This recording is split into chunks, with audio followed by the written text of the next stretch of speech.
Police, RAB, DB কত বাহিনী থাকার পরে একজন সন্ত্রাসীকে যদি সাধারণ মানুষ ধরে নিয়ে 50 লাখ টাকা পুরস্কার নেয়, তাহলে এদের বেতন আগামী মাসে কি কারণে দিবে? এটা আমার প্রশ্ন রইল। এই যে একটি বিষয়, যে অপরাধ করার পরে অপরাধীকে ধরার জন্য রাষ্ট্রীয় অনুদান ঘোষণা করা, এই যে এই বিষয়টা, এটা কিন্তু রাষ্ট্রীয় একটা প্রথা হয়ে গেছে।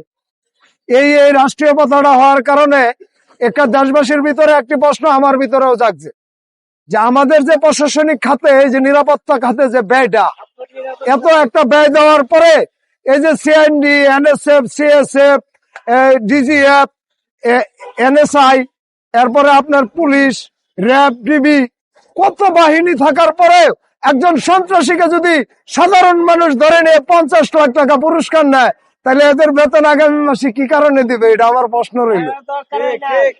কারণ এদের যে বেতন আমরা দিচ্ছি কি কারণে? এখন রাষ্ট্রীয় অর্থ দিয়ে অপরাধীকে ধরা হবে। কত অপরাধীকে আপনাকে ধরবেন? টেবিল হাট তৈরি করে দেশটা টেবিল দিয়ে ভরে দিয়েছেন।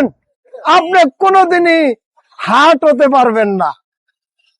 এই পুরা দেশ টেবিল দিয়ে ভরে গেছে। আপনি হাট দিয়ে কার উপরে চালু করবেন? দৈনিক সন্ত্রাসী তৈরি করে ধরে জেলখানায় কয়টারে ভরবেন? এদেশে নতুন প্রজন্ম সবই সন্ত্রাসের দিকে ধাবিত হইতেছে। আপনাদের কালচারটি হলো সন্ত্রাস। এখানে মানবতা বলে কোনো কিছু নেই। রক্তের খেলা হবে, গরিবরা দুর্ভিক্ষে মারা যাবে। ইতিমধ্যে লক্ষ্য করেন, উত্তরবঙ্গে ধান মারাই ধান কাটা শেষ। শ্রমিকরা বেকার হয়ে রাজধানীর দিকে অগ্রসর হচ্ছে। এই রাজধানীতে রাষ্ট্রীয় কোন কর্মসংস্থান আছে? তারা কি করবে? অটো দিয়ে গোটা শহরটা ভরে দেওয়া হয়েছে। এখন যদি আরো অটোর আমদানি করা হয়, তারপরে এদের উপরে কোন আইন আনলে সন্ত্রাসী আপনার এই যে টেবিল হান্ট, এবার দ্বিতীয় পর্ব দেখবেন আপনারা। দ্বিতীয় পর্বের অনুশোচনা হয়েছে।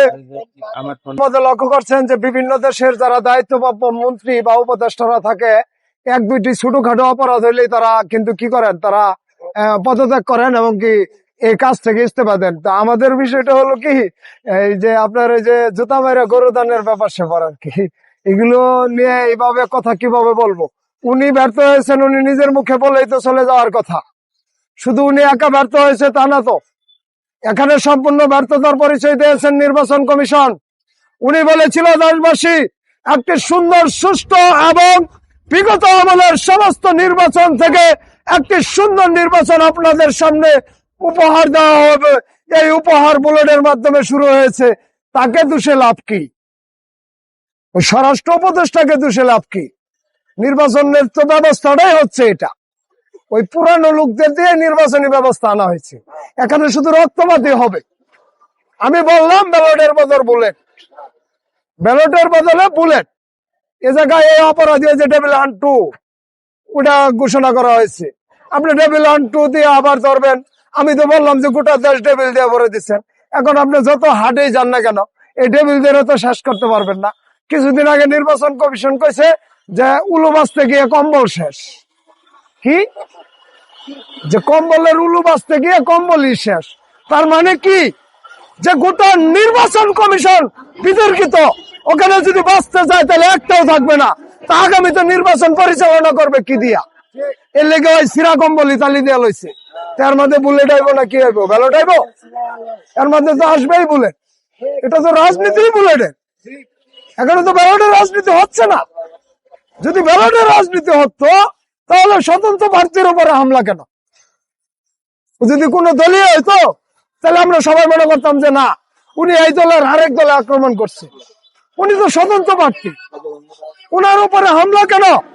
উনার উপরে হামলা মানে নির্বাচন কমিশন আগামীতে সুন্দর, সুষ্ঠু একটি নির্বাচন দিতে পুরোপুরি ব্যর্থ হবে। এই দায় ওই বুলেটের উপর চাপিয়ে দিই।